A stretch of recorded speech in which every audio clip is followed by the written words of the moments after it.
Up and running, and Billabong is loud.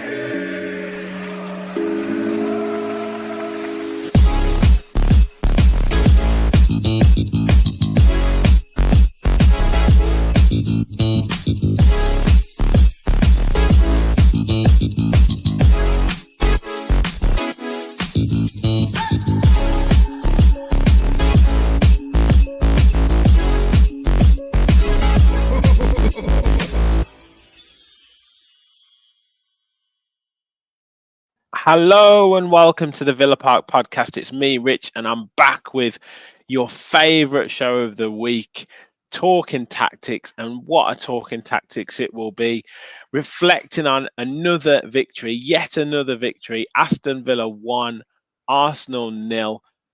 I'll come to you in a second, Gareth, but 15 home Premier League wins in a row. I remember last week talking to you about trying to get a result in these next two games. Not only have we got a result against Man City, we've won both of these games 1-0. I mean, phenomenal stuff. Yeah, I think before before these two fixtures, when people put out sort of how many points do you think we're going to get from the next two games, and we all sort of think, I tell you what, we'll take 2 points, we'll take 2 draws out of that. But yet, when you look back and think of the form that we were in, we were always going to win one of them games. Almost, you felt like we were quality enough to win one of them games. To win both in the way that we have done in two very different fixtures, I should add. Amazing. Yeah, unreal. Well, guys, if you like what you see, like I say, the comments we get on this show in particular are just fantastic. So do please hit the like button, hit the subscribe button. I know Gareth puts a lot of time into these shows, loves doing it, and we love him doing them as well. But if we can hit 3K before Christmas, the growth over the last week or so has been incredible. We think we need another 144 maybe to get 3K. So if you guys can help us do that, like, subscribe, comment below your thoughts on the Arsenal game, and can we continue this run, this home run, which is just phenomenal stuff. So let's get into it. Like you touched on, it was a different performance, completely different performance for various reasons compared to the Man City game. But first of all, looking at the passing networks and those average positions, what did you notice about how we kind of set up for this game? I mean, it tells the story, doesn't it? The passing network tells the story.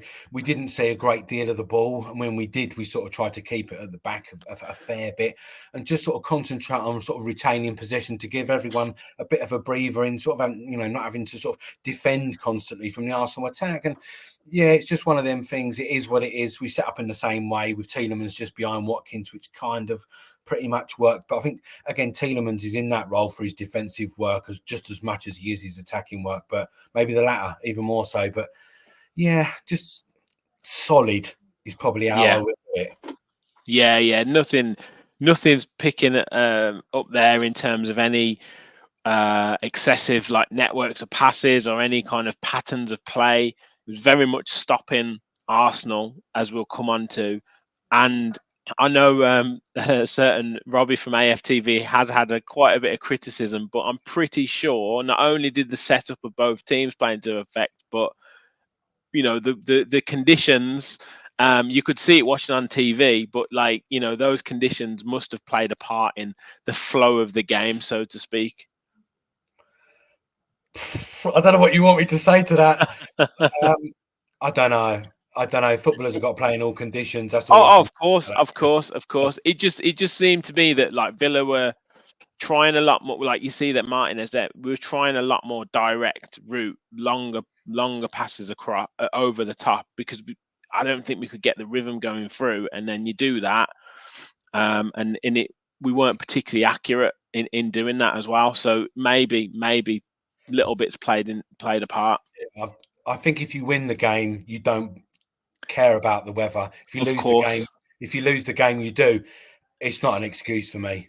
No, I'm not saying that at all. Just in terms of the way that the game was flowing, and we couldn't get our networks going. They, I admittedly they missed quite a few chances, but there was a couple of like big chances, but they weren't like unreal. I mean, we'll probably get to it in a second, but They weren't unreal chances. I mean, you know, they had a fair amount of the ball. They had most of the ball, but it wasn't as dominant, I don't think, as what some Arsenal fans are making it out that it was. I didn't feel that way, but yeah. We'll come to it. We'll come to it.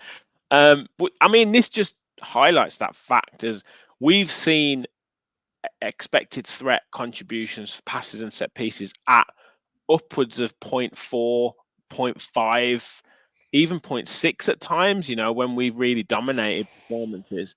Here, the highest player was 0.24. So that in itself must tell the story. yeah, exactly. We did limit, and we're going to get onto that, aren't we, about Havertz and Odegaard later on in the pod. So we'll get onto that. But yeah, it's one of them sort of things. It's Arsenal are a really good side, and they are a better side than us, I would say, overall. You know, it's getting close, but they're up. You know, they're up there for a reason, and they've maintained that. So it's a really difficult thing to try and judge. So did we do enough to stop them? I think that's more the case than them not being good enough to do something. I don't think they were as good as what they should have been, but I think our game plan was really good again, just as it was against Bournemouth. Yeah. Manchester City, sorry. Yeah. Of course. Showing both teams have different ways of playing, different threats, but yeah, we were both as effective in both games. Looking at that XG, that much vaunted XG. I mean, what did you kind of pick out here? What did you take notice of here? I mean, like you said, you sort of referred to it sort of high quality chances, and the shot map pretty much proves that. The Bukayo Saka one that we can see there, the miss, that's just when he got a touch on the ball. Could we say that was a chance? Probably not. So, you know, you could probably take that out. And the thing is, we had 10 shots compared to their 12. It's like there's not a great deal of sort of variance in that. It's just that their chances were a little bit more of a higher quality with a 0.14 XG per shot as opposed to our little 0.0. So it swings and roundabouts, isn't it, really? I mean, I think if would we have been a bit more humble in our sort of assessment of it had we lost the game? Yeah, because I don't think anyone would have complained if we had lost the game, because we did well enough to sort of do that. To win. Did we do enough to actually win the game defensively? Yeah, but yeah, no, you're right, mate. I mean, if we'd have flipped it and say we'd have gone to the Emirates and scored the early goal and kept them at bay with these tactics, everyone would have said it was a masterful away performance. You know, Arsenal dominated the ball, but they didn't have great chances, and Villa defended brilliantly. But because we did it at home, we got the early goal, we frustrated. There was one or two maybe controversial moments, but nothing really high quality in terms of chances. Villa had a couple of chances on the breakaway. Then it's kind of like, yeah, well, it was still a dominant performance from Arsenal. Villa got the result, so to speak. Yeah, I think, and I don't think what my issue with a lot of these, what I've seen afterwards, is people are making it out like it was almost a back to the wall kind of thing, and it wasn't. It wasn't that game, was it? It wasn't that. So I'm kind of like sort of tried to assess it the last few days and think, well, did we deserve to win? Yeah, we probably did for our defensive performance. Did Arsenal do enough to get anything out of it? Maybe, probably. You could probably say 1-1 would have been a fair result. Just didn't happen that way, though, did it? No. And you could say that the second half, you know, Watkins had that effort that Raya spilled. Dinish should have done better from that position. Like, could he have crossed it, or could he have hit it more across the goalkeeper? Yes. You know, they were like two real good openings that just poor, I guess, finishing in a sense made it look fairly easy for the goalkeeper. But you engineer those opportunities, and you should be doing better. Yeah. Exactly that. I thought the Dean was going to rifle that. I really thought that was going to sit in that bottom left-hand corner. Lovely, but such a shame. I think the 2-0 lead, I think the assessment after the game from Arsenal fans might have been a bit different. Yeah. Timeline. I think we're seeing there kind of general kind of a bit more on sort of pressure and one big chance there in the second half for Arsenal, but yeah, I don't know what your understanding of it is. Yeah, I mean, yeah, if we see that little jump just after 30 minutes on the Arsenal timeline, that little straight line that goes up sort of about 30, 38, 35 minutes, that was the Saka chance. So if you take sort of these sort of these small chances out, it's kind of a bit less. I mean, I'm trying to split hairs and I'm not trying to make it out like Arsenal didn't dominate in the shot count. You can see that they probably deserve to get a goal at least, but you've got to finish them off. It doesn't matter Yeah, whether you're creating high quality chances. If you're not finishing them off, you're not going to get anything from the game. exactly. Yeah. Yeah, and look, it's easy for us to say right now, but yeah, I completely agree with you. Let's get into kind of the bit more of the analysis, and look at kind of some of the screenshots that you saved, and what you noticed. So, yeah, looking at this, mate, you've talked around the Kai Havertz and Odegaard situation. So, what did we do that was so effective to kind of affect those two players in particular? Yeah, the title of this screenshot says it all. Blocking passing lanes into the two Arsenal eights, which are Havertz and Odegaard. It's a really interesting thing. Both good ball, both on the ball. Really good sort of technically gifted players. Really good, can turn and pick a pass out really quickly. And similar to what John McGinn can in some aspects. But we set up in a 4-2-4 out of possession here, and we can see Dean is just out a screenshot. But this was the best sort of angle that I thought we could see as it fits these players in. And you've just got to be aware. So McGinn's blocking a passing lane. Leon Bailey's passing the game. Remember what we talked about with Leon Bailey's just starting to get a real hang of this out of possession shape. And this is why he's included a lot of the time. And I think this was in the second half. I'm not quite sure. I can't remember. But it's sort of kind of like the 4-2-4 is perfect. And you've got Luiz and Kamara who can step out should necessary. But look at those passing lanes. They're being blocked into Jesus. They're being blocked into Havertz. We've got Watkins sitting on Rice and Tielemans being able to move out onto Zinchenko. It's a perfect setup. And this is what I meant by a good defensive performance. Yeah, and look, you're right to highlight Bailey because, like you say, he's really starting to get it. And that's particularly in that game, that's a really important role that he's playing. Exactly. So, yeah. And that's what I'm saying. This is why this is where I don't think Zaniolo gets it.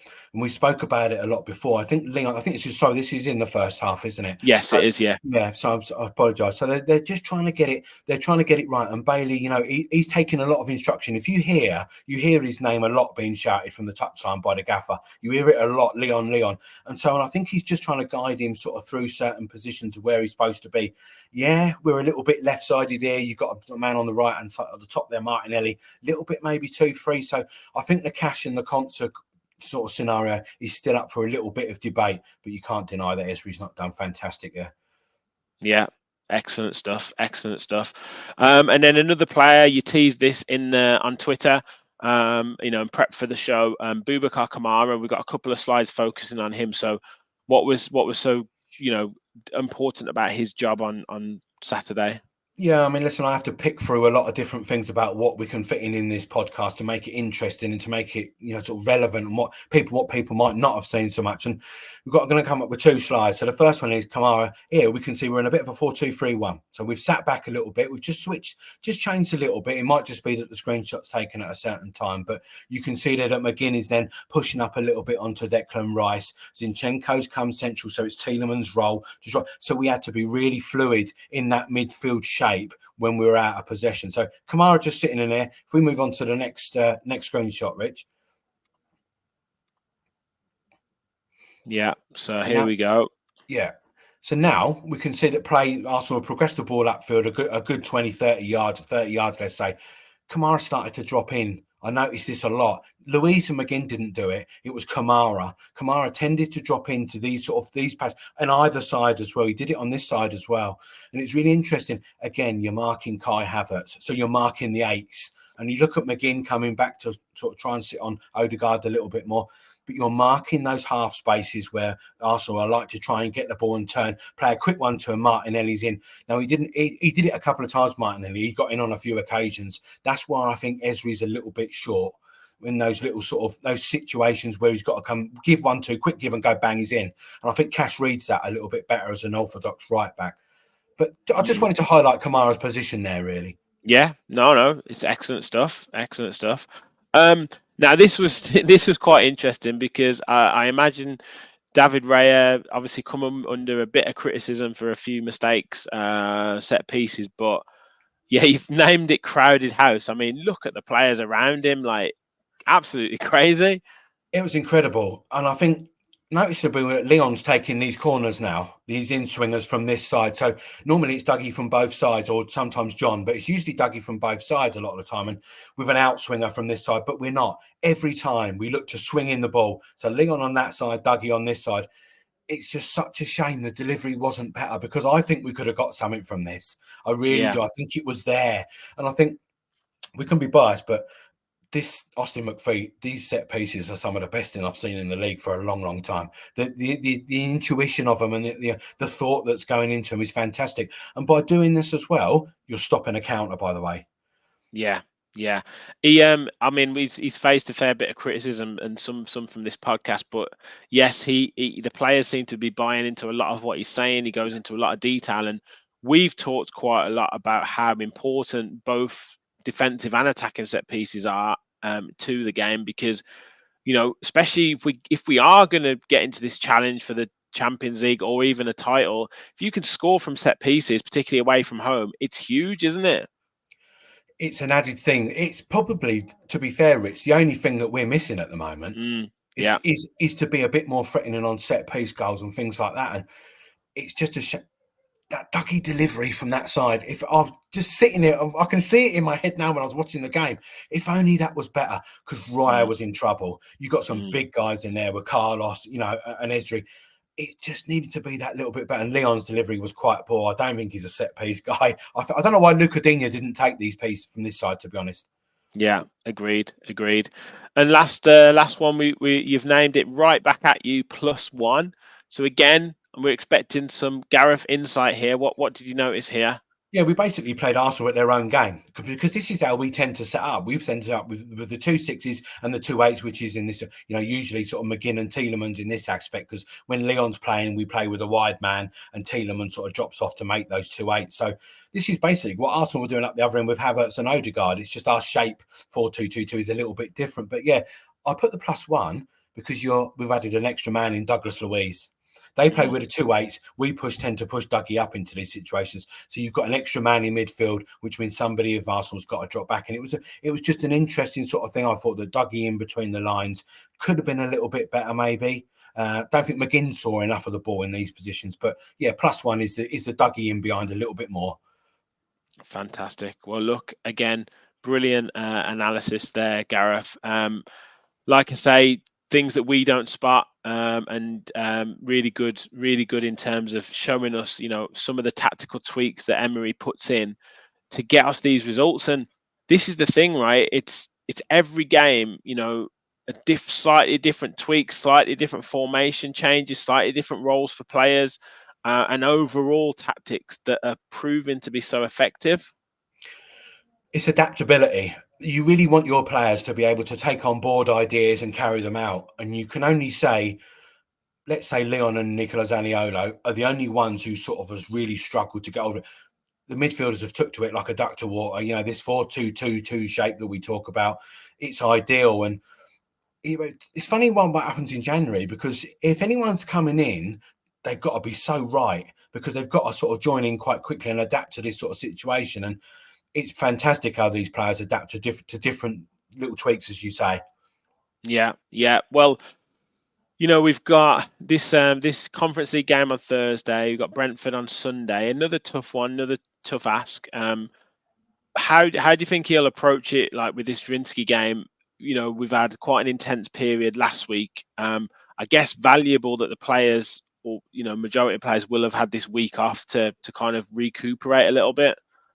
Yeah, they were in today, weren't they? So, I mean, they've had a good couple of days off. Well, a day or so off, I suppose. Yeah, but they were in today. I think he will play a lot of. You'll see a lot of sort of Dendoncker, Clement Longley. I think Mourinho will get a decent amount of minutes. I think he will rest players. I don't think he will take a great deal, because we're qualified. I don't think he will. I don't think he'll go really weak, but I don't think we'll see the likes of maybe Watkins. Dougie will play probably, because he's suspended, isn't he, for Sunday? probably rest Booba and have Don, you know. So I think you will see some changes, because I still don't care what anybody says. I still think the league is the priority at the moment.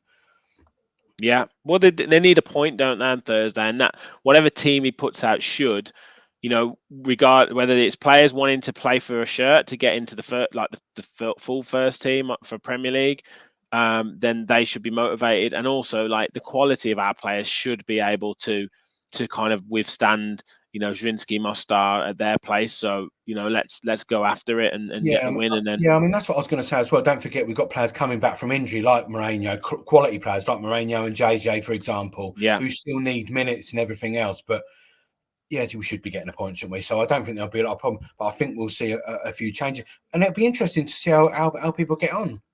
Yeah, 100%, 100%. Well, look, we will we've got plenty of content coming with that game in mind. We've got the fans forum tonight, so make sure you're tuning in for that. Discussions about anything Villa related on or off the pitch. You guys set the agenda, so make sure you tune in for that one. We've got match preview for Zrinski, instant reaction. We'll have match preview for Brentford, instant reaction for that, and hopefully talking tactics reflecting on another victory.